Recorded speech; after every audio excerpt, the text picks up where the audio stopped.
बोलने दो।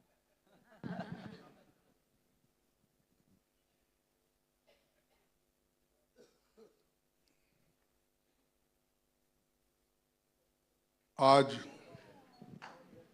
इस मंच पर उपस्थित हमारे महाराष्ट्र विकास आघाड़ी के सभी नेतागण और यहाँ पर उपस्थित सभी पार्टी के नेतागण और मीडिया के हमारे दोस्तों और सभी साथियों, आज हम महाराष्ट्र चुनाव घोषणा पत्र आपके सामने रख रहे हैं। इससे पहले हमारे गारंटीज उद्धव ठाकरे जी, शरद पवार जी, राहुल गांधी जी और मैं, इस 4 नेता मिलके एक एक मुद्दे पे वहाँ पर आपको सारी चीजें बताई थी। लेकिन आज हमारा जो घोषणा पत्र डिटेल में है वो आपको बाद में मिलेगा और उससे पहले मैं आपको चंद बातें, मोटी मोटी चीजें बताऊंगा। और ये ज़्यादा बॉम्बे के बारे में बोलने का मुझे कोई ज़्यादा ये नहीं, क्योंकि आप सब लोग जानते हैं और हमको सभी को जानकारी है। महाराष्ट्र में सभी लोग बॉम्बे की तरफ देखते हैं और सारी दुनिया के लोग और पूरे भारत के लोग भी बॉम्बे की तरफ देखते हैं। आर्थिक दृष्टि से, एम्प्लॉयमेंट दृष्टि से, मैन्युफैक्चरिंग दृष्टि से, इन्वेस्टमेंट दृष्टि से, सारे जो भी बदलाव होते हैं, सामाजिक बदलाव, इसके बारे में भी महाराष्ट्र सबसे आगे है। तो ये महाराष्ट्र का चुनाव ये बहुत ही महत्वपूर्ण चुनाव है देश के लिए। ये सिर्फ महाराष्ट्र के लिए नहीं या सिर्फ दल बदलू लोगों के लिए नहीं। ये जो चुनाव है ये देश का भविष्य बदलने वाला चुनाव है। अगर महाराष्ट्र में अब की गवर्नमेंट को अगर हम हटाएंगे और महाराष्ट्र विकास आघाड़ी के सरकार को लाएंगे, तभी यहाँ पर एक स्टेबल, अच्छी गवर्नमेंट, अच्छा गवर्नेंस हम दे पाएंगे। इसीलिए जनता के दृष्टि से भी, महाराष्ट्र के लोगों के दृष्टि से भी ये इम्पोर्टेंट है और महाराष्ट्र के लोगों के लिए भी, किसानों के लिए भी इम्पोर्टेंट है और देश के नौजवानों के लिए भी बॉम्बे की आवश्यकता है। और मुंबई में हर आदमी कुछ आशा लेके देश के विभिन्न भाग से आते हैं और एक कहावत है हमारे तरफ, जो भी बॉम्बे जाएगा वो भूखा नहीं मरेगा। कुछ ना कुछ काम मिलेगा और सस्ते से सस्ता दाम पे भी खाना मिलेगा। जहां पर हम बैठे हैं महंगाई से महंगा खाना भी नहीं मिलेगा। तो हर आदमी यहाँ जी सकता है, हर एक को अकोमोडेट कर सकते हैं, और ये है इंक्लूसिव ग्रोथ वाला सिटी। तो इसीलिए हम ये चाहते हैं कि इस बार हमारे जो घोषणा पत्र है इसका महाराष्ट्र नामा और ये गौरव फिर से स्थापित करने के लिए ये काम हम कर रहे हैं मिलके, और हमारे साथी मिलजुल कर महाराष्ट्र के भविष्य के बारे में बहुत ही अभ्यास करके उन्होंने एक घोषणा पत्र तैयार की, और उन सब सदस्यों को और चेयरमैन को मैं अभिनंदन करता हूं। उनको अपना जो भी उन्होंने तैयार किया है सोच समझ के, बजट का प्रोविजन इसको आगे रखने के बाद ही उन्होंने किया है, क्योंकि मोदी जी हमेशा हमको यही कहते हैं कांग्रेस बड़ा झूठ बोलती है, कुछ करती नहीं है। और हमने क्या किया, कल हमारे चीफ मिनिस्टरों ने पूरी चीजें आपके सामने रखी। ये जो महाराष्ट्र में 2.5 साल पहले बीजेपी के नेतृत्व एक अनैतिक असंवैधानिक तरीके से महायुति की सत्ता बनी, इसके लिए दल बदल कराया गया, दलों के चुनाव चिन्ह भी बदल गए, विधायकों को खरीद फरोख्त किया। वो क्या कि खोखे बोलते ना आपके पास, हाँ, 50 खोके एकदम ओके घरात भरून ठेवा, घर में भर के रखो और सरकार चलाओ। ये 50 खोखे की सरकार है।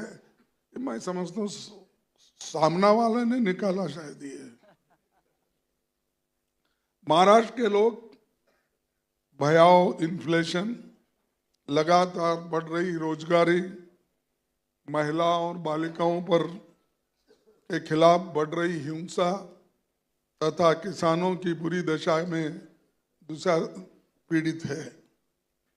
महाराष्ट्र के प्रगति और विकास के लिए हमारा विजन 5 मुख्य पिलर्स हैं।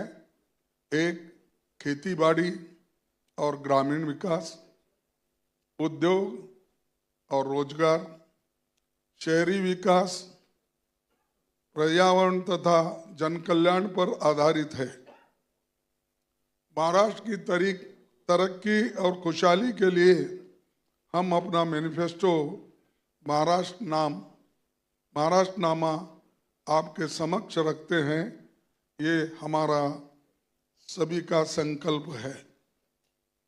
महाराष्ट्र की जनता की सेवा के लिए महाराष्ट्र विकास आघाड़ी का पंचसूत्री कार्यक्रम है। हमारी 5 गारंटी महाराष्ट्र के हर परिवार के उत्थान में मददगार होगी। हर परिवार को सालाना करीब 3 लाख रुपए का सहयोग मिलेगा। हमारी महालक्ष्मी योजना महिलाओं को फाइनेंशियल इंडिपेंडेंस देगी।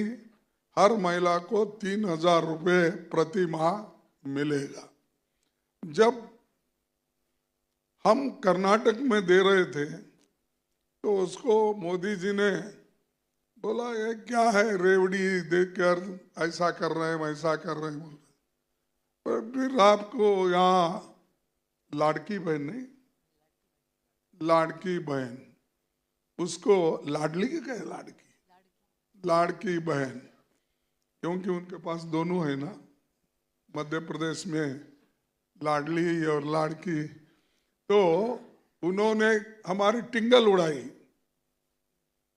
और आज महाराष्ट्र में उन्होंने 1,000 रुपए, 1,500 दे रहे, 1,500 रुपए दे रहे।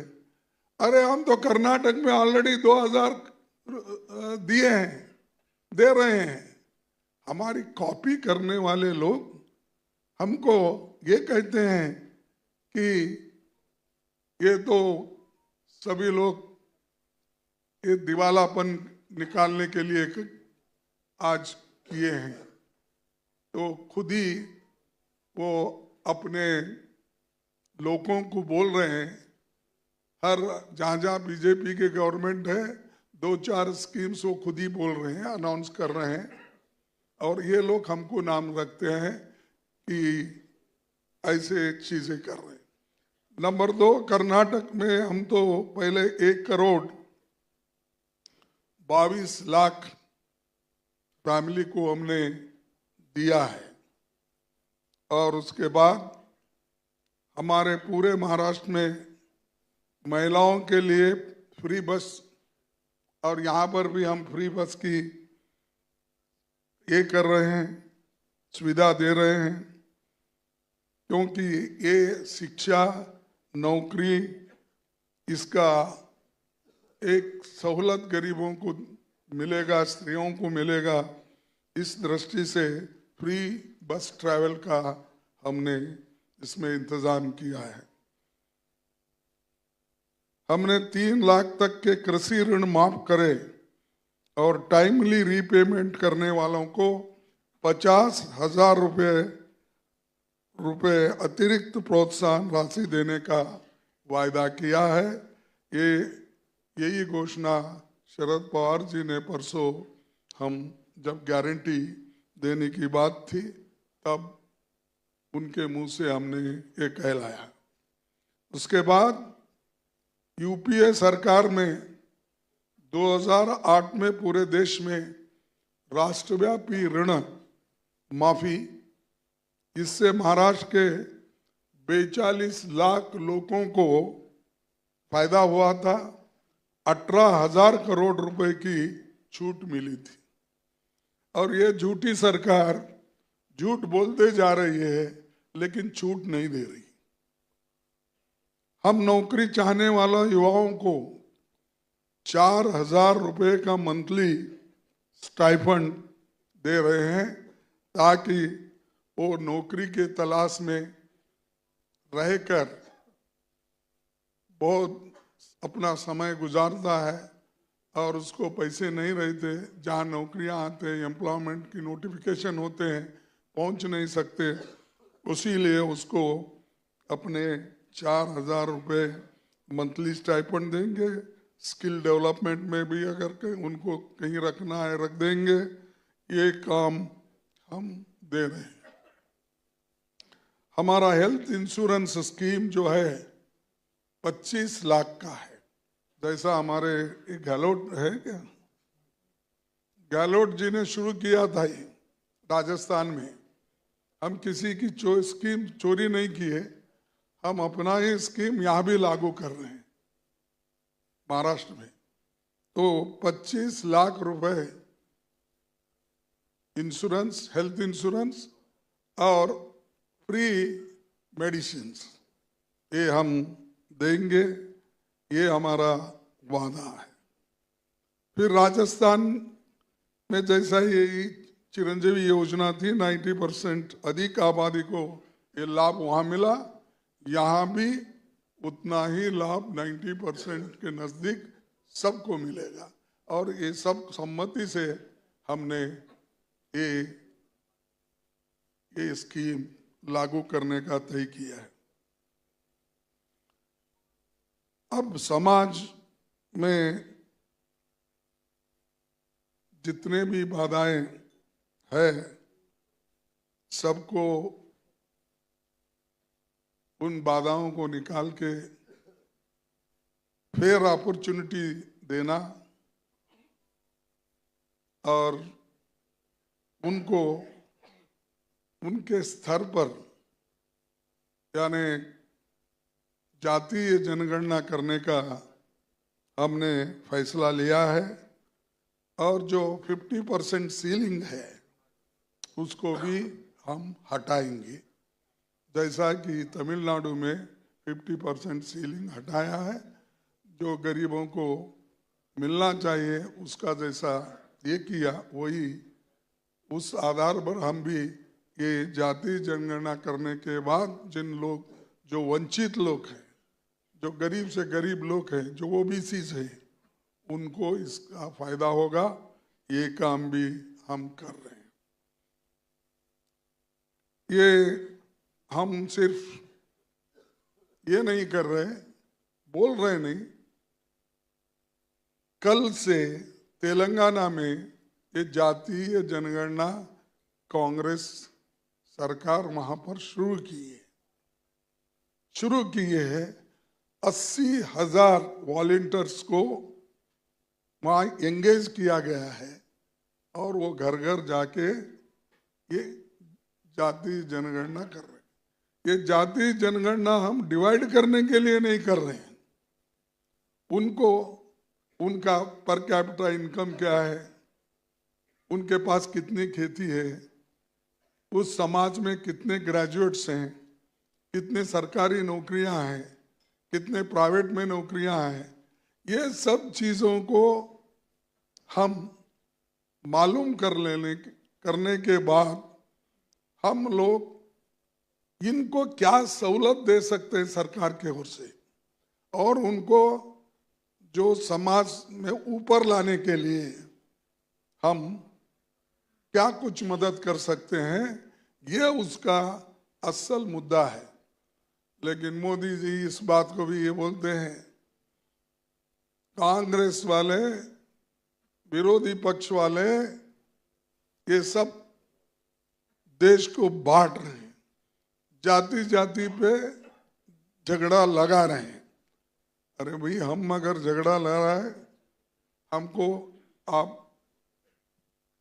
कहते हो ठीक है, हम झगड़ा लेने को तैयार है क्योंकि हम गरीबों की मदद करना चाहते हैं। लेकिन आप क्यों बोल रहे हैं? देखो, कांग्रेस इस देश के राष्ट्रपति कौन है? मुर्मू जी। हाँ, द्रौपदी मुर्मू जी। देखो, आदिवासी को हमने बनाया, इसलिए बनाया, देश में जाति के नाम पे तुम वोटों के लिए लिया, उनको देना इस हिसाब से नहीं लिया। इससे पहले मैं दलितों को दिया, इसीलिए वोट मांग रहे हो, दलितों को दिया। देखो, मैं कभी भी ऐसे बातों को स्वीकार नहीं करता। तुम्हारे पार्टी की अगर आइडियोलॉजी है देने का, दे दो, लेकिन उनका बात करके पब्लिक मीटिंग में बोलना, हम ये चीजें किए हैं इसीलिए हमको वोट दो, बोलना, ये संविधान के तहत एक और देश के गरीब जनता के खिलाफ ये एक गद्दारी है। ऐसा नहीं बोलना चाहिए। आप बनाए, ठीक है, क्या कोई आपको बोलता इस देश के प्रधानमंत्री बने आप? हम कभी बोले हैं अरे तेली कम्युनिटी से, बैकवर्ड कम्युनिटी से आया? नहीं बोलेंगे। तेली हमारे भी है, तेली उनके भी है। हर समाज में बीजेपी में है, हर समाज के लोग कांग्रेस में है, हर समाज के लोग हमारे उद्धव ठाकरे जी के साथ है, हर समाज के लोग शरद पवार जी के साथ है। हम कभी नहीं बोले उसको डिस्क्रिमिनेट करके ये, लेकिन उनके लिए कार्यक्रम अगर आप बनाने का है तो बोलिए, कार्यक्रम के लिए बोलिए। और मैं पूछता हूं, इतना भारी आप बताते हो राष्ट्रपति हम द्रौपदी मुर्मू जी को किए, फलाने को किए, कितने एससी एसटी लोगों को आप इंपॉर्टेंट पोर्टफोलियो देकर उस तुम्हारे सरकार में आप बिठाए, सबको स्टेट मिनिस्टर, या कुछ पावर नहीं है, कोई कैबिनेट है तो डमी।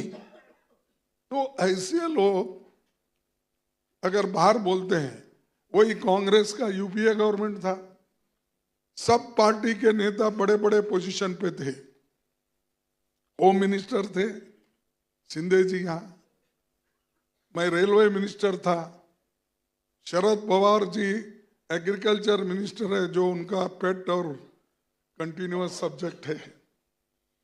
तो ऐसे आप देखिए, हर एक को, मीरा कुमारी थी स्पीकर, पहली महिला, और बहुत से नेता दलितों में, बैकवर्ड्स में बड़े हुद्दे में और पावरफुल थे। यहाँ अपने साथ फिरने वालों को, पाप बिचारों को लेकर संख्या दिखा रहे हैं आप, मैंने ये बनाया, वो बनाया, वो एक। और महाविकास आघाड़ी का महाराष्ट्र के लिए अगले 100 दिनों का मसौदा यहाँ पर हम रख रहे हैं। उसमें महिलाओं के लिए सालाना 6 गैस सिलेंडर, प्रति सिलेंडर का दाम केवल 500 रुपये होगा। इससे घरेलू आर्थिक दबाव घटाने में मदद मिलेगी। महिलाओं के खिलाफ अपराध में महाराष्ट्र देश में दूसरे नंबर पर है। महिलाओं के खिलाफ अपराधों को रोकने के लिए एक ठोस निर्भया महाराष्ट्र नीति बनाएंगे। उनकी सुरक्षा के लिए शक्ति कानून लागू करेंगे। 300 यूनिट तक की बिजली खपत वाले घरों को 100 यूनिट बिजली की छूट दी जाएगी। उद्योगों की स्थापना और रोजगार के अवसर पैदा करने के लिए न्यू इंडस्ट्रियल पॉलिसी बनेगी। इसमें रोजगार पैदा करने के साथ श्रमिकों के कल्याण पर हमारा फोकस होगा। हम तत्काल 2.5 लाख खाली पड़े हुए गवर्नमेंट जॉब्स को भरने की महाराष्ट्र स्टेट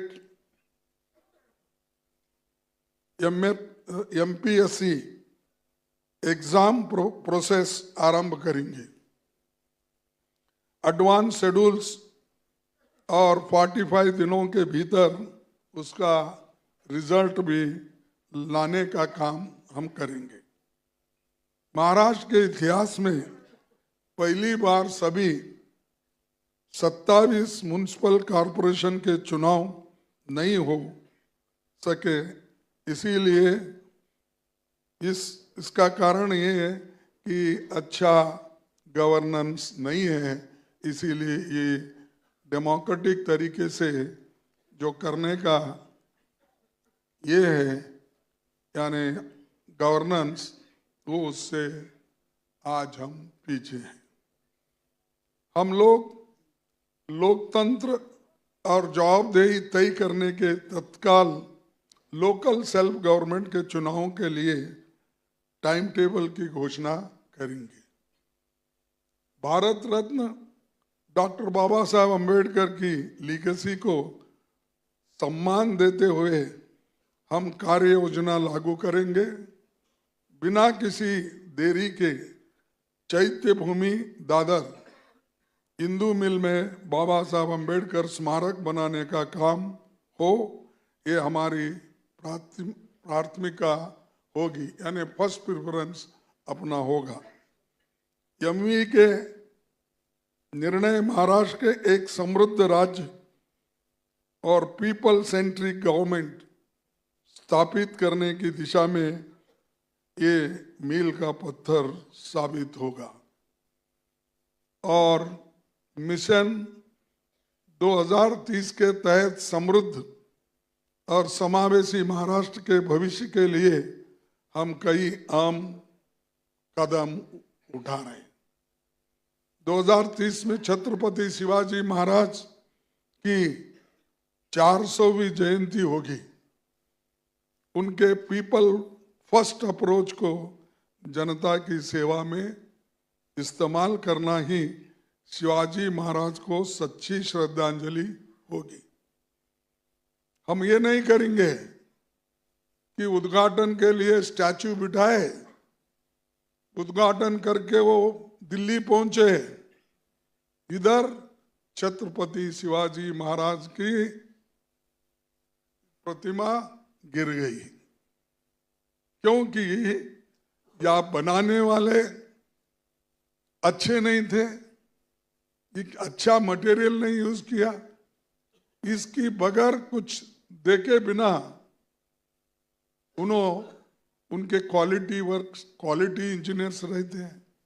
लेकिन अगर अपमान किसी ने शिवाजी महाराज का किया है वो मोदी जी ने किया, और खुद मोदी दूसरों के लिए कहते हैं शिवाजी महाराज की उन्होंने जो संभाला देश को।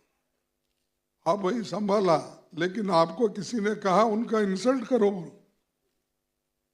तो ये काम मोदी जी हमेशा करते हैं।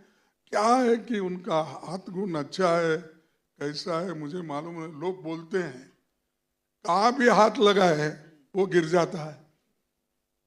शिवाजी के पुतले को हाथ लगा के उद्घाटन करके गिर गया, राम मंदिर को हाथ लगाया वहां पर टपक रहा है पानी, और पार्लियामेंट को हाथ लगाया, मैंने किया, ठीक है भाई आपने किया, लेकिन टपकने का काम क्यों किया, टपकाने का पानी।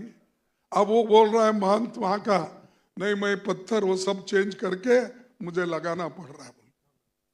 तो राम मंदिर अयोध्या में, और दूसरा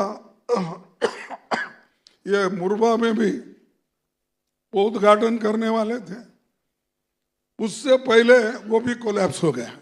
इनके पांव गिरते ही हर जगह कोलैप्स हो रहे। बुलेट ट्रेन आपके लिए साहब, हमारे लिए नहीं हो, बम्बई से अहमदाबाद आप पहुंचने के लिए, और मोदी के क्रिकेट स्टेडियम में आप क्रिकेट देखने के लिए वो बुलेट ट्रेन किया था आपको।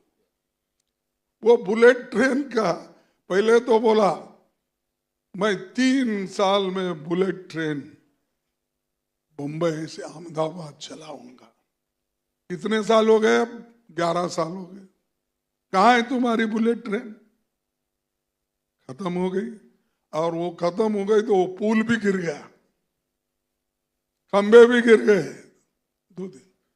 तो ऐसे झूठ के ऊपर झूठ बोलने वाले, क्वालिटी वर्क नहीं, हमने इतने रोड बनाए, इतने पुल बनाए, भाई झांक के तो देखो कम से कम वो क्वालिटी है। तो ये मोदी जी का हाथ गुण है। और हम महिला उद्यमियों के लिए एक्सक्लूसिव इंडस्ट्रियल जोन्स स्थापित करेंगे, जिसमें महिलाओं को 5 लाख तक लो इंटरेस्ट लोन की मदद की जाएगी। महाराष्ट्र में प्याज, टमाटर, किसानों की सुरक्षा के लिए हम गुलाबी और केसरिया क्रांति योजना शुरू करेंगे।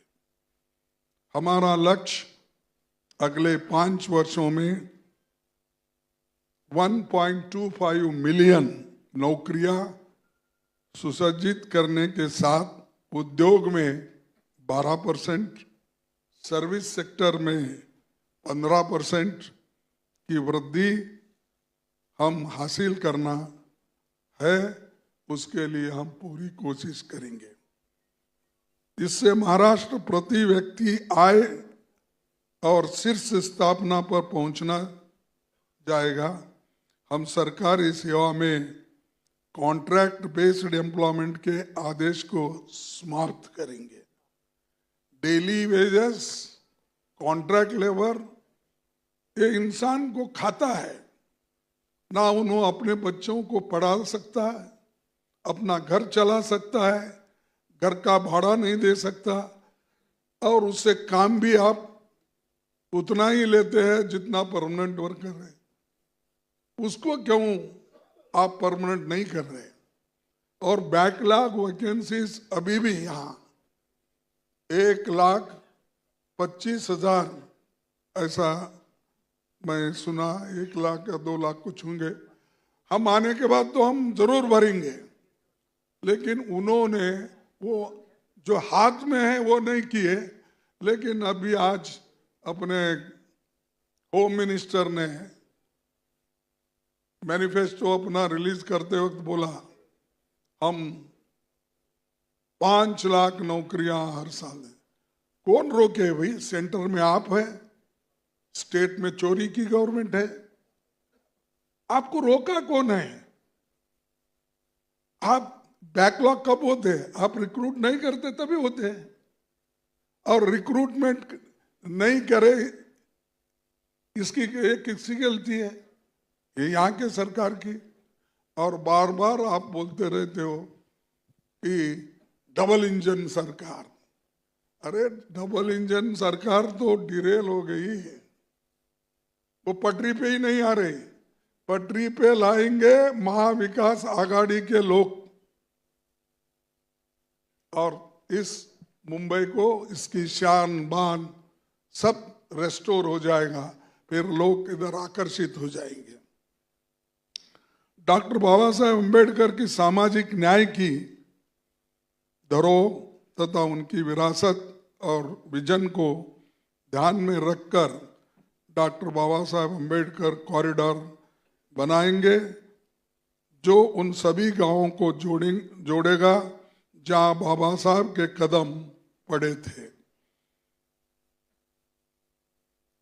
महाराष्ट्र में यमवी का संकल्प भ्रष्टाचारी और अनैतिक सत्ता को हटाकर शिव, साहू, फुले, अंबेडकर के आदर्शों पर नैतिक शासन की स्थापना करेंगे। इस चुनाव में महाराष्ट्र एक दोराहे पर खड़ा है, जहां पर राज्य का भविष्य दो बिल्कुल अलग दिशा में जा सकता है। एक तरफ बीजेपी के नेतृत्व वाली महायुति है, जो किसानों के आय दोगुनी करने में विफल रही है।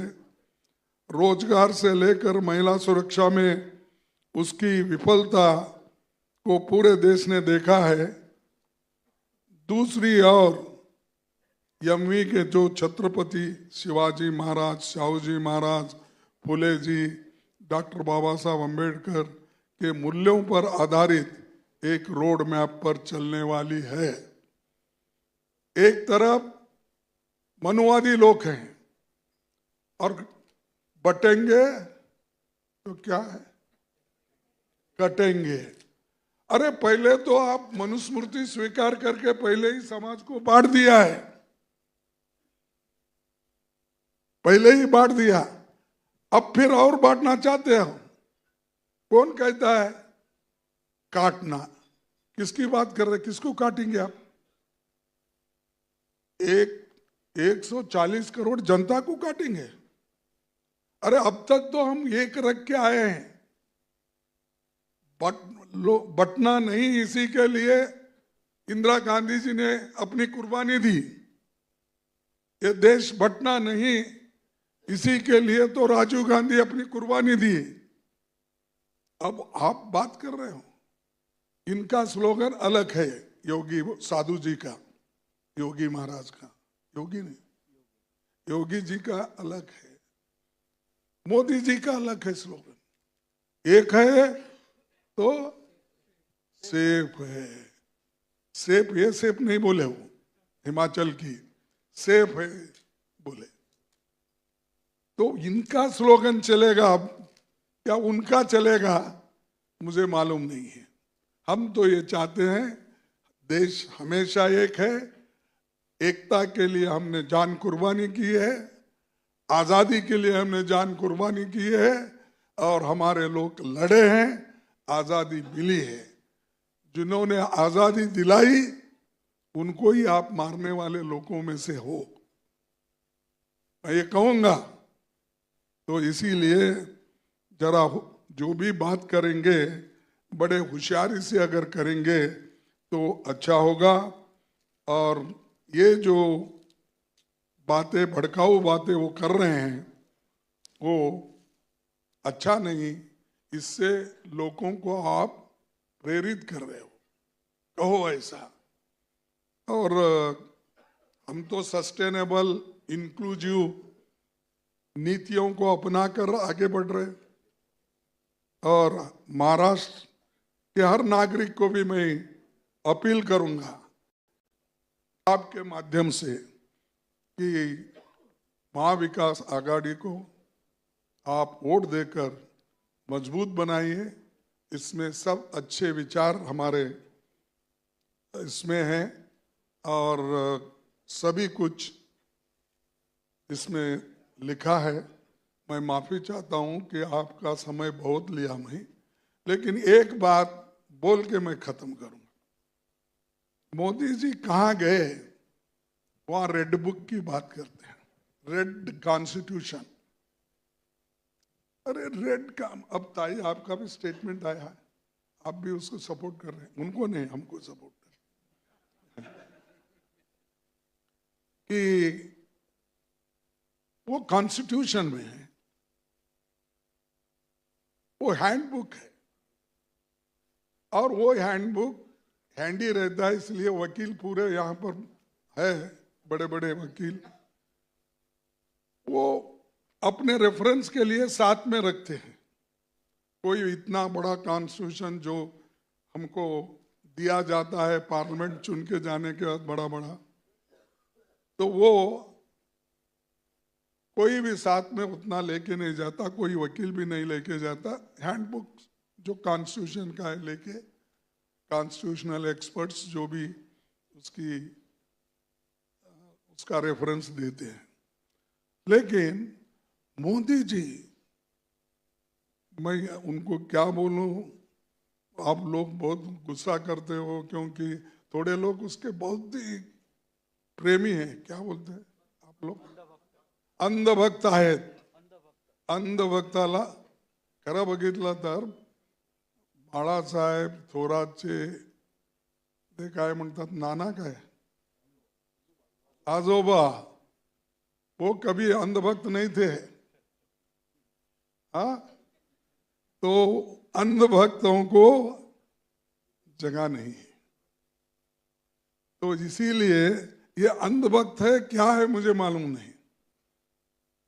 मोदी जी ने इस बुक को कहा, और वो फडणवीस कौन से स्कूल में पढ़ा मुझे मालूम नहीं, क्योंकि हम तो खैर छोटे मोटे म्यूनिसिपालिटी स्कूल में पढ़े, क्योंकि हमारे पिताजी मिल वर्कर्स थे। कोई बड़ी कॉन्वेंट स्कूल में मुझे नहीं डाला गया या पढ़ाया नहीं। गुलबर्गे में ऐसा तो कोई अच्छे स्कूल्स वहाँ नहीं थे, जो वो पढ़ा है वो पढ़ लिए, बाद में जो जितना जमाना है उतना जमा करके हमने आगे बढ़े।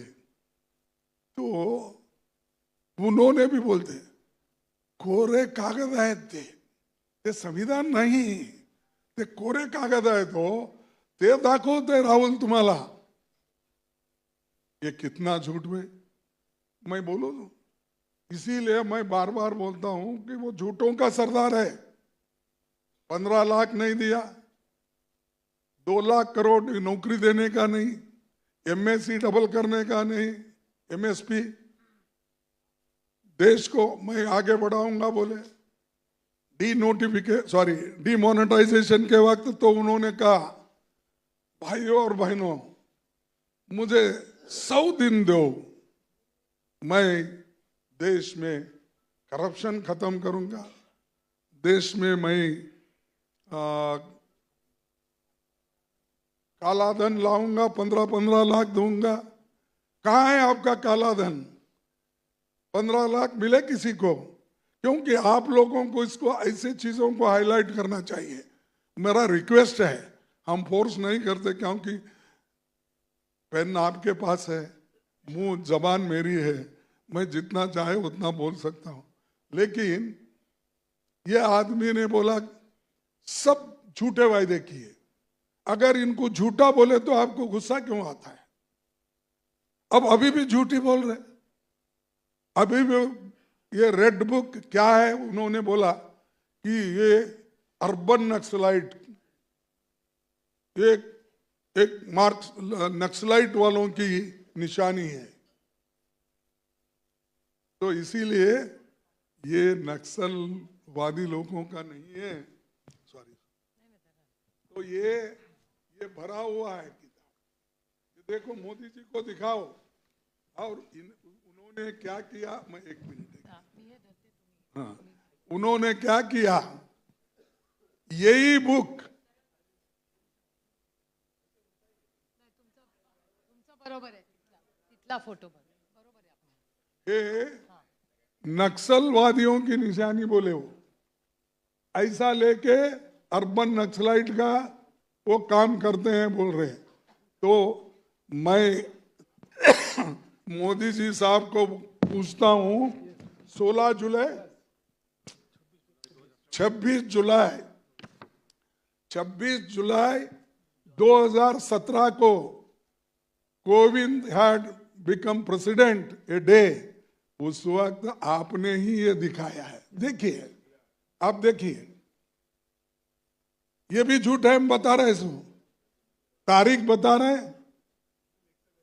हाँ, अर्बन नक्सलाइट है.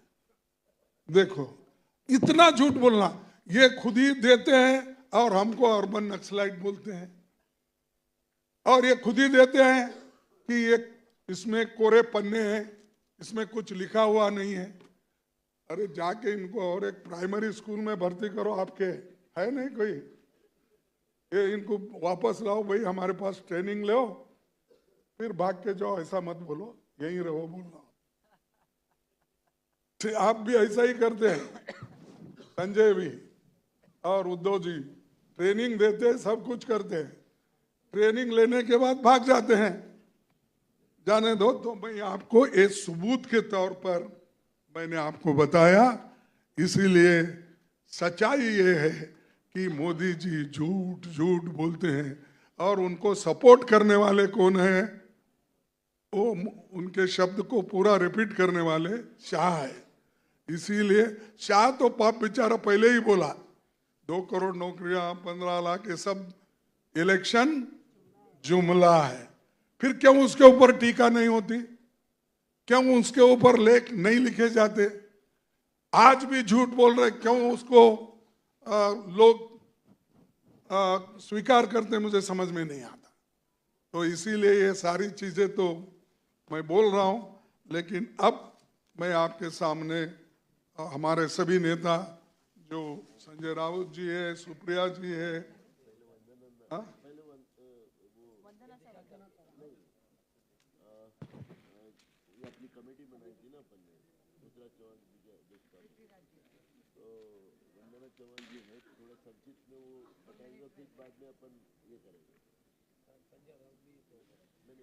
नहीं ठीक है, ठीक है.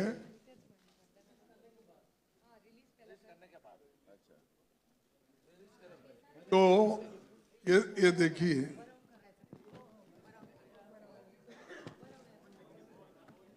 ओके चलो.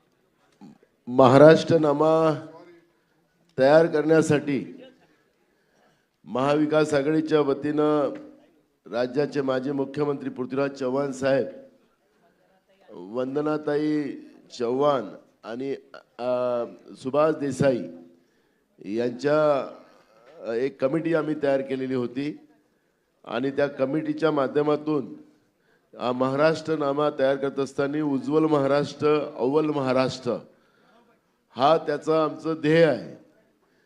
आणि ह्या ध्येयाच्या ला सामोर ठेवून, उज्ज्वल महाराष्ट्र आणि अव्वल महाराष्ट्राला ध्येयाला सामोर ठेवून आम्ही हा महाराष्ट्रनामा आपल्या समोर आता सादर केलेला आहे. आणि त्याच्यातल्या आज पृथ्वीराज चव्हाण साहेब त्यांच्या मतदारसंघात काही रॅलीज आहेत, त्याच्यामुळे ते येऊ शकले नाहीत. पण आमच्या या कमिटीच्या सदस्या खासदार वंदना चव्हाण आहेत. ते थोडक्यात यांचं पॉइंटेड आपण काही मुद्दे आपण पत्रकार परिषदेच्या समोर मांडावं. हा, धन्यवाद. सर्व बसू का? बसू. सर्व उपस्थित मान्यवर, आदरणीय खरगे साहेब, आदरणीय सुप्रियाताई, आदरणीय संजय राऊतजी, तिन्ही पक्षाचे सर्व नेते मंडळी, अतिशय आनंद होतोय की आम्हाला हा महाराष्ट्रनामा तयार करण्याची संधी पक्षांनी दिली आणि अनेक लोकांकडनं हा अतिशय इन्क्लुझिव्ह अँड पार्टिसिपेटरी असा हा मॅनिफेस्टो तयार केला आहे. लोकांकडनं त्यांच्या सूचना मागून आम्ही हा मॅनिफेस्टोची तयारी केलेली आहे. अधिक बोलणार नाही आहे, पण कारण खरगे साहेबांनी अनेक मुद्दे या ठिकाणी मांडलेत. काही जे महत्त्वाचे वाटतात ते मी आणि राहिलेत ते मी मांडू इच्छिते. पहिल्या प्रथम उत्तम प्रतीचं जीवन जगणं आणि महाराष्ट्राला आत्मसन्मान जपणं हा महाराष्ट्राचा धर्म आहे आणि महायुतीच्या काळात आपण बघतोय ही संपूर्ण घडी विस्कळीत झाली आहे. मी त्याच्या मागचा बॅकग्राऊंड सांगणार नाही, पण डायरेक्टली आम्ही ह्या मॅनिफेस्टोमध्ये काय लिहिलं आहे त्याच्याकडे येते. त्याच्यामध्ये महिला, शेतकरी, युवक, शिक्षण, आरोग्य, उद्योग, व्यवसाय, शहर विकास, सामाजिक न्याय, जनतेच्या हितासाठी जे काय करायचं आहे ते मुद्दे, सुशासन आणि महाराष्ट्राचा स्वाभिमान जपणं या पद्धतीचे मुद्दे मांडलेले आहेत. या मॅनिफेस्टोमध्ये, ह्या महाराष्ट्रनामामध्ये 3 भाग आम्ही केलेले आहेत. एक 5 गॅरंटीज काही दिवसापूर्वी ऑलरेडी जाहीर झाल्या.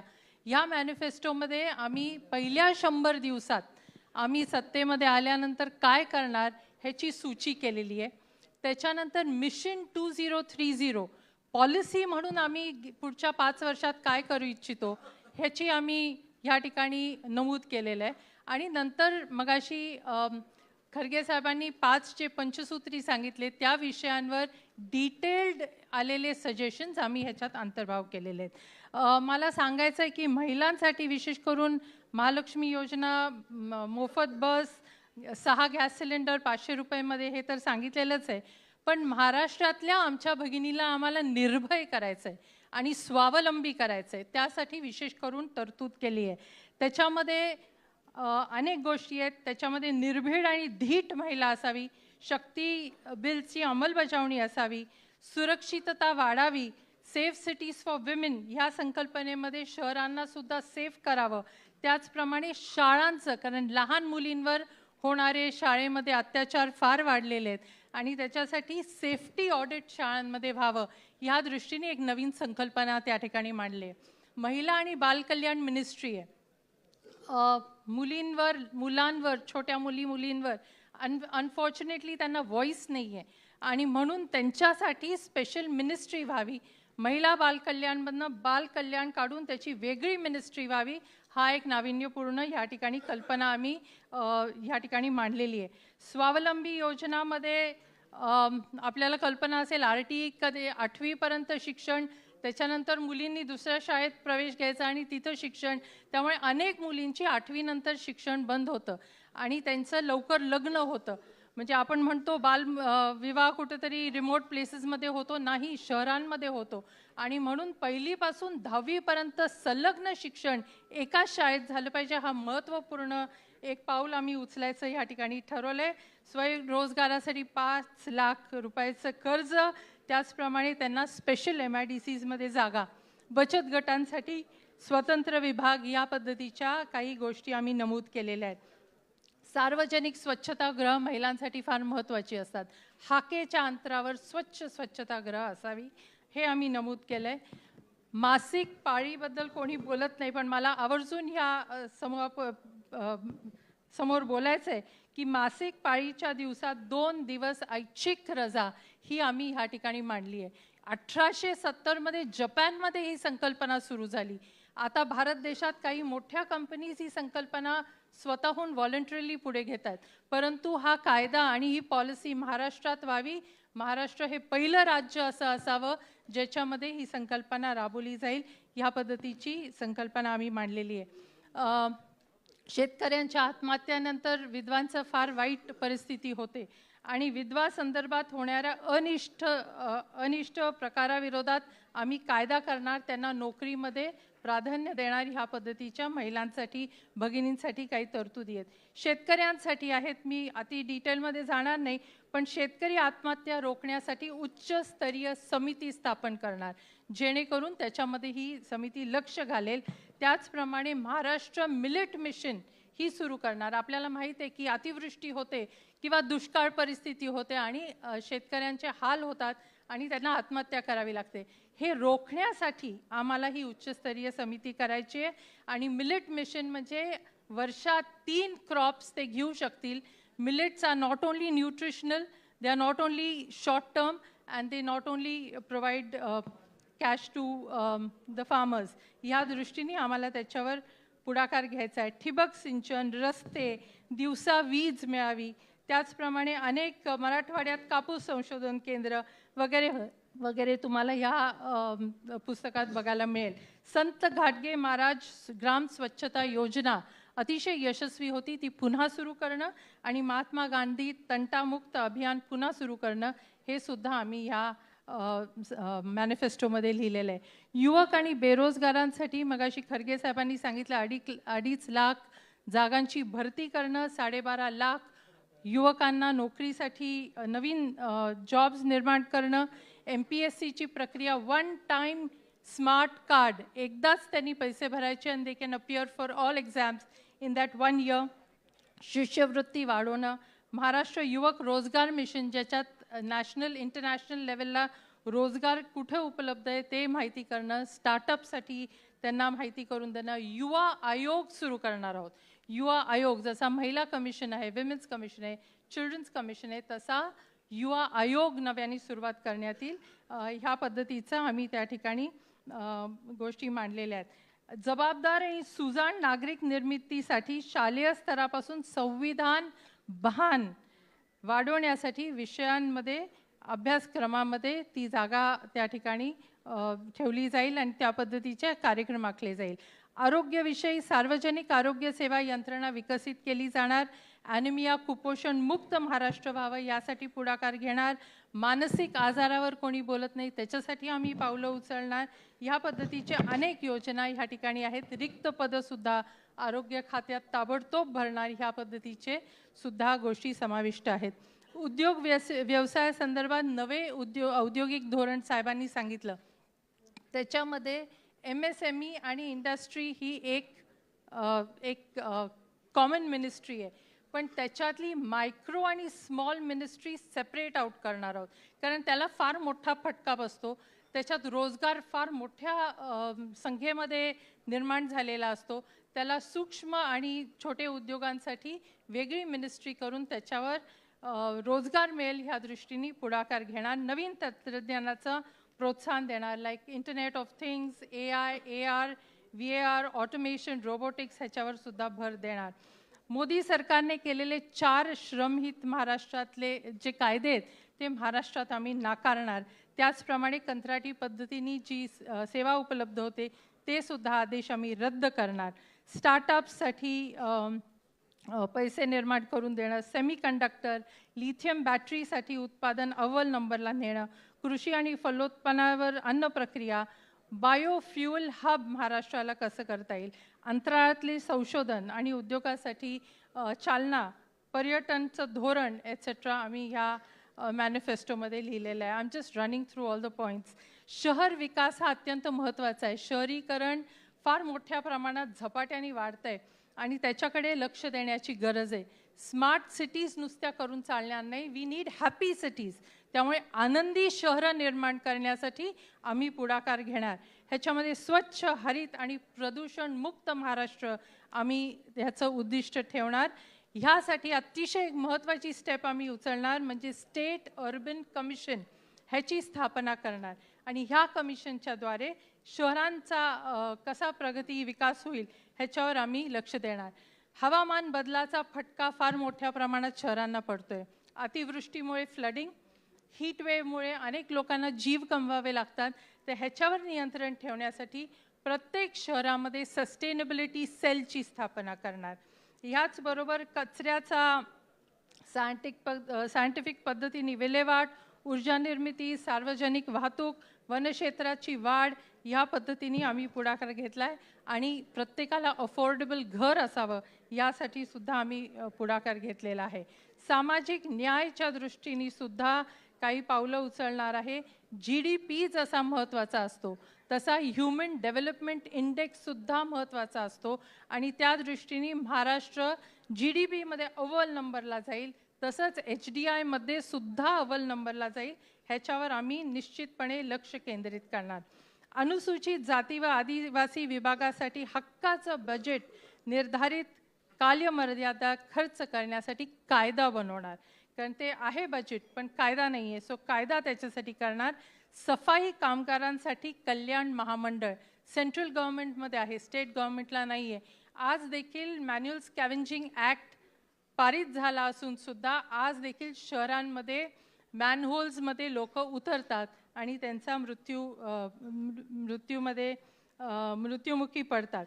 तर ह्या पद्धतीचे आम्ही काही मांडणी केलेली आहे आणि निश्चितपणे ह्याचा उपयोग महाराष्ट्राच्या जनतेला होईल. महाराष्ट्र जनता ही कायम पुरोगामी राहिलेली आहे. राजर्षी शाहू महाराज, ज्योतिबा फुले, बाबासाहेब आंबेडकरांच्या विचारांनी पुढे गेलेली आहे आणि मला खात्री आहे की ह्या विचारांच्या दृष्टीने आमचं सरकार काम करेल आणि लोकांसाठी जी विस्कटलेली घडी आहे, जी आपली अधोगती झाली आहे, त्याला पुढे नेण्यासाठी, एक जीवनमान उंचवण्यासाठी काम ह्या सरकार आमचं करेल. एवढं ह्या ठिकाणी जाहीरनाम्याच्या माध्यमातून आम्ही मांडलेलं आहे. आम्हाला ही संधी दिली त्याबद्दल मनापासून धन्यवाद. तिन्ही पार्टीजच्या सगळ्या मेंबर्सनी अतिशय उत्तम काम केलं, इनपुट्स दिले आणि हा जाहीरनामा आपल्यासमोर आम्ही मांडला आहे. महाराष्ट्रनामा उज्ज्वल महाराष्ट्र आणि अव्वल महाराष्ट्र करण्याच्या दृष्टिकोनातून जो आमचा महाराष्ट्रनामा आपल्या हातातही आलेला आहे.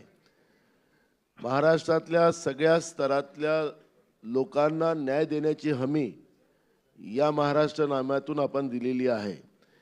आपल्याला जुनी पेन्शन आम्ही लागू करू ही सुद्धा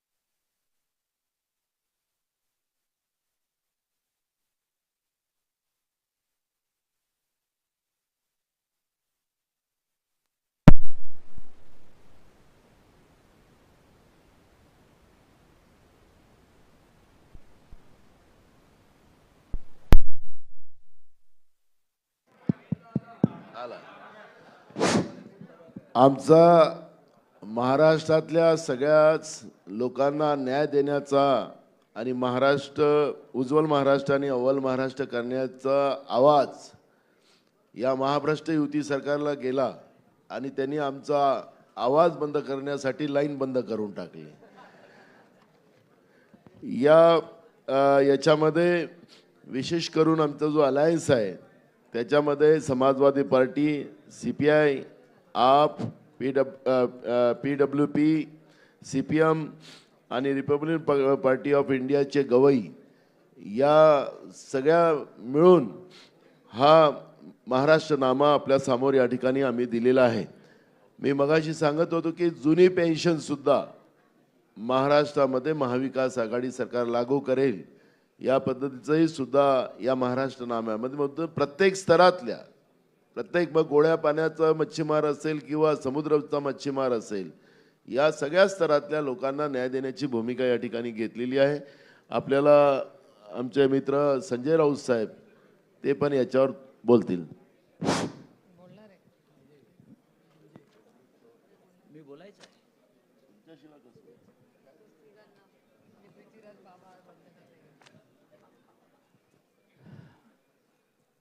खरं म्हणजे आदरणीय खरगे साहेबांनी अत्यंत सविस्तर आणि सोप्या शब्दामध्ये हा जो महाराष्ट्र नामा आहे हा आपल्याला समजावून सांगितलेला आहे. त्याच्यामुळे त्याच्यावरती मी जास्त बोलण्याची गरज नहीं. खरगे साहब ने पूरे विस्तार से कहा है और खरगे साहब जो बोलते हैं वो सबको समझ में आता है कि उनको क्या कहना है और महाराष्ट्र को, देश को क्या कहना है. सबसे ज़्यादा मोदी जी को समझ में आता है खरगे साहब क्या बोलने जा रहे हैं. मैं इतना ही कहूँगा, महाराष्ट्र में एक चोरों की सरकार चल रही है और ये चोरों के सरदार दिल्ली में बैठे हैं. और ये महाराष्ट्र नामा का एक ही मकसद है, सबसे पहले महाराष्ट्र के चोरों को यहाँ से हटाओ, बाद में दिल्ली के चोरों को हटाओ, भगाओ. और महाराष्ट्र एक स्वाभिमानी राष्ट्र हमेशा रहा है. छत्रपति शिवाजी महाराज के साथ महाराष्ट्र का नाम जुड़ा है. तो महाराष्ट्र कभी किसी का गुलाम नहीं बनना चाहता, ना गुलामी करेगा.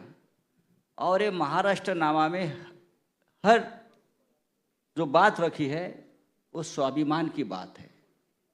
हम अपने पैरों पे खड़े रहेंगे, हम आपकी गुलामी नहीं करेंगे. दूसरी बात है जो खरगे साहब ने भी कही, नरेंद्र मोदी जी और अमित शाह जी आजकल डेरा डालकर महाराष्ट्र में बैठे हैं. दिल्ली में कब जाते हैं पता नहीं आजकल ये लोग. और नया नारा दिया है, एक है तो सेफ है. तो हमने कल कहा है, मोदी जी जब तक आप महाराष्ट्र में आते रहेंगे हम अनसेफ रहेंगे, आप मत यहाँ आइए. तो ये महाराष्ट्र नामा उसी के लिए है.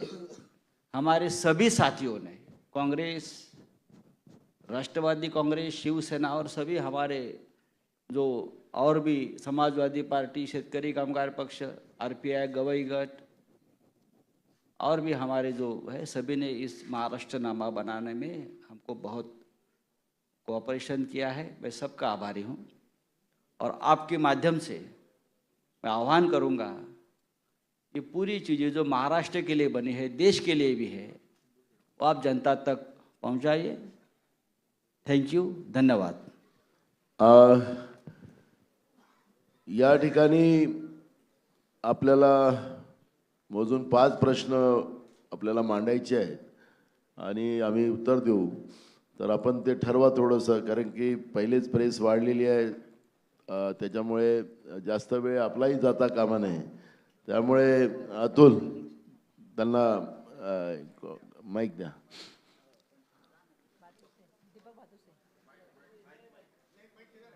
हां,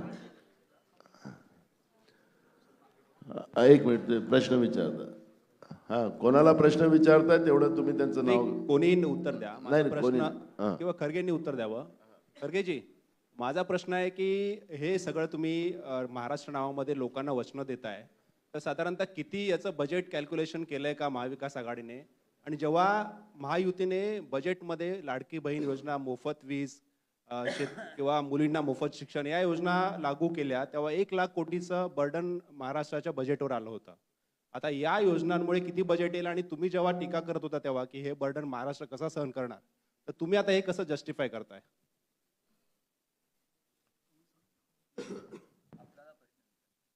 मला विचारलंय, पण मी महाराष्ट्रात MLA सीटला उभं राहिलं, प्रचाराला आलो.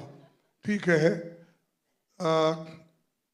ते मला संबंध नाही, तरी मी सांगतो, बजेट तुम्ही आम्हाला सरकार द्या, आम्ही तुम्हाला बजेट देतो आणि मी डिटेल बजेट देतो. म्हणजे महिलांना किती खर्च येईल.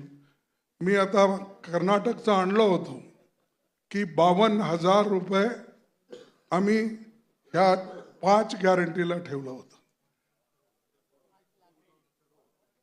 52,000 करोड आम्ही ठेवलं होतं. आणि त्याच्यात तुम्हाला सांगतो, आजपर्यंत ग्रह ज्योतीमध्ये 5,015 ठेवलं होतं, 2,709 करोड खर्च केला. शक्तीमध्ये म्हणजे फ्री ट्रॅव्हल वुमेन जे आपण इथे सुद्धा करत आहोत 5015 कोटी बजेटमध्ये अलोकेशन केलं 2709 करोड त्याला खर्च झालाय. गृहलक्ष्मी 2000 ईच फॅमिली त्याच्यामध्ये 28,608 करोड आणि आता खर्च झालाय आतापर्यंत 13,451 आणि Annabhagya additional 5 kg of food आपण 7 करत आहोत तर 8,087 89 काय 79 करोड्स ते पण मी मराठीत बोलायला ते हे बोललं ना आकडे बरोबर आहे हां होय. आणि एक्सपेंडिचर झालं 2,582 करोड आतापर्यंत. तर युवा निधी म्हणजे युवकांना मदत करण्यासाठी ते 650 करोड ठेवलं होतं त्याच्यात 108 करोड आहे. हे आहे आमची बजेटमध्ये नमूद केलेले आकडे आणि खर्च केलेले सुद्धा आमचे आकडे आहेत. तसंच तुम्ही आम्हाला द्या सरकार निश्चित बजेटचं कॉपीज देऊ आणि ते आम्ही मोदीसारखं खोटं बोलणार नाही. त्यांनी खोटंही बोलतंय वरून रेटूनही बोलतंय. आम्ही ते करणार नाही. आम्ही सरळ बोलणार जे होतंय ते करणार जे होत नाही ते सांगणार. आता आपण नरेगाचं सांगितलं UPA गव्हर्नमेंटमध्ये मी असताना सुद्धा आम्ही केलं. त्याच्यानंतर फूड सिक्युरिटी ॲक्ट सगळे लोक म्हणत कुठले पैसे आणणार. अहो आम्ही आणलं दिलं लोक आज भरपूर आपलं पोट भरून घेतात. फूड सिक्युरिटी आणलं त्या हेल्थ मिशन आणलं त्याच्यानंतर कंपल्सरी एज्युकेशन आणलं. जिथं तुमचं मन आहे तुम्ही डिटरमाइन केला गरीबाला मदत करायचं म्हणून तिथं निश्चितच मार्ग निघतंय. ते तुकारामाचं एक हे आहे ना सेइंग काहीतरी आहे रगडीता वाळूचे तेलही गळे. हा काय अरे हा वाळ अरे वाळू रगडून तेल काढायचं साध्य आहे म्हणून तुकाराम सांगितल्यानंतर आम्हाला हे 5 गॅरंटी द्यायला शक्ती नाही. जरूर देऊत आपण. खरगे साहेब अगदी छोट्या म्हणजे खरगे साहेबांची माफी मागून थोडंसं एक ॲडिशन करते. पुण्याचा जो रस्ता आहे ना तो 18,000 कोटी रुपयाचा होता. त्याचं कॉस्ट एस्किलेशन 20,000 कोटी रुपयांनी वाढलंय. त्याच्यामुळे म्हणजे माझ्या स्वतःच्या मतदारसंघाचा कागदपत्राचा मी तुम्हाला देऊ शकते. जर हे इन्फ्रास्ट्रक्चर प्रोजेक्टमध्ये हे जे कॉस्ट एस्किलेशन बंद झालं ना तर खडगे साहेब म्हणतायत त्याच्या 10 पटीने विकास या राज्यात. महाराष्ट्रात भ्रष्टाचार बंद झाला की आपोआप सगळं बजेट लोकांसाठी लागेल. खरगे साहेब हॅलो. महाराष्ट्रात पहिल्यांदा पाहायला मिळतंय की काँग्रेसचे जवळपास देशातले सगळेच नेते जे आहेत ते महाराष्ट्रामध्ये तळ ठोकून आहेत.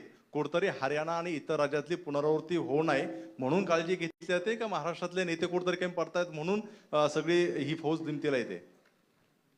नाही होत. ते वेगळ्या वेगळ्या राज्यात अनेक वेगळे वेगळे प्रश्न असतात समस्या असतात त्याला त्या रीतीनं बघावं लागतं. आणि ठीक आहे आपण तिथं आम्हाला हरवलं गेलं नॅचरली त्याला काय काय उपयोग केलं ते आता मी सांगून फायदा नाही. कारण एकदा जर आपण ते सांगत गेलो तर आता तुम्हीच म्हणाल तुम्ही जिंकला तर असं म्हणता हरला तर तसं म्हणता. त्यासाठी त्या भानगडीत मी पडत नाही. इथं जे आलो इथं इलेक्शन चाललंय नॅचरली आम्ही तरी आलो इथं काही लोक आलोत पण प्राईम मिनिस्टरनी बाय इलेक्शन मध्ये फिरून आलेत पार्लमेंटच्या. हा ऐकला कुठं. मी तरी जवळजवळ 54 वर्ष ऍक्टिव्ह MLA MLC MLC नाही MP नी निवडत येत आहे आणि ह्या वेळेला पहिल्यांदा मी राज्यसभा मेंबर झालेला आहे. तर माझं सांगणं असं कोणी केलं नाही. केव्हा तर हे बाय इलेक्शनमध्ये येतात, कॉर्पोरेशन इलेक्शनमध्ये येतात, MLA इलेक्शनमध्ये येतात आणि त्यांचं राज्य टिकतंय म्हणून कुणी सांगितलं तर पंचायत इलेक्शनमध्ये सुद्धा उद्या येतील. So this question is addressed to Mr. Singhvi. What is this narrative about EVM machines having a 90% battery resulting in win of BJP candidates and 70% battery resulting in win of Congress candidates? How do you prevent this thing, or have you given up the results of Haryana? Well, this is the new technology which Edison never had in mind when he invented batteries. All I can say is that free and fair elections are based on EVM machines. EVM machines therefore go straight to the basic structure of the Constitution, because without free and fair elections there cannot be fair democracy.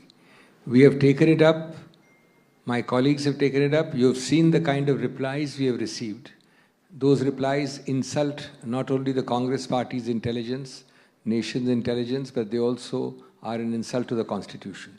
We will continue with our campaigns, but at the moment we are not in any manner diluting our resolve to fight this election to the fullest, but we will keep this abhiyan on. खड़गे साहब left में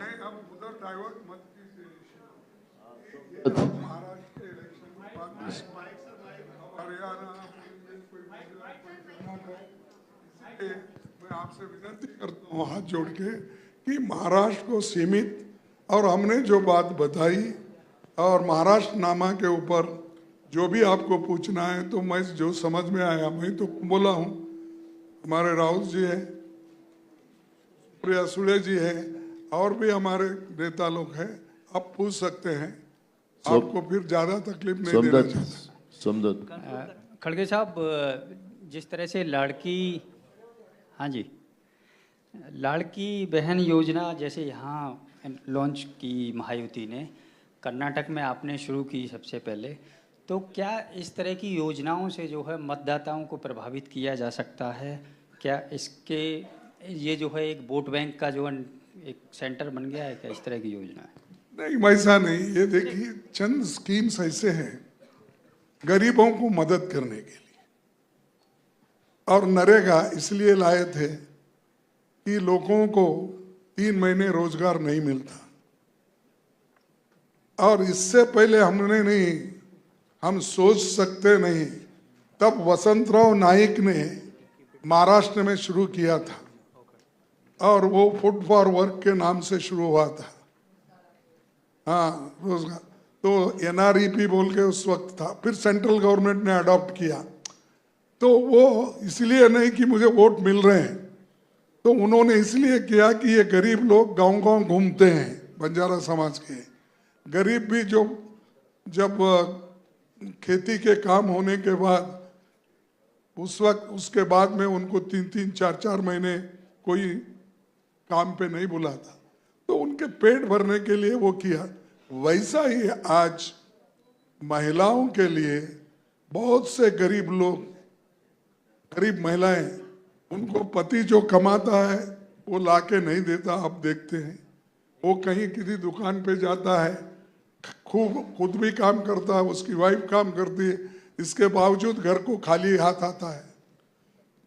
तो ये सब रोकने के लिए उनके हाथ में डायरेक्ट अगर पैसे गए तो वो घर तो संभाल सकती है, अपने बच्चों को एटलीस्ट 2 वक्त का खाना कुछ ना कुछ उसको मिलता है. इस दृष्टि से किया गया है, सिर्फ वोटों के लिए नहीं. वोट तो आज हमको देंगे, कल तुम उनको देंगे, परसों किसी और पार्टी को देंगे, ये और बात है, लेकिन ये हमारी आइडियोलॉजी है और सोशल जो सिक्योरिटी देने का है हमने ये किया. संजय राउत एक मिनट. हाँ, दाना, एक महाराष्ट्र उलेमा काउंसिल का एक पत्र बहुत वायरल हो रहा है, तो सच्चाई क्या है इसमें कि क्या MVA ने समर्थन देखो किया है ये क्या? चुनाव के समय में इस तरह का फेक नैरेटिव हिंदू मुस्लिम करने की बीजेपी की पहले से ही आदत है। जनता के जो मूल इशू है, जो मोदी जी और बीजेपी ने महाराष्ट्र की जनता को आश्वस्त किया था, उस विषय पे वो बात ही नहीं कर रहे हैं। जब भी चुनाव आए कि हिंदू मुसलमान पे बात करते हैं।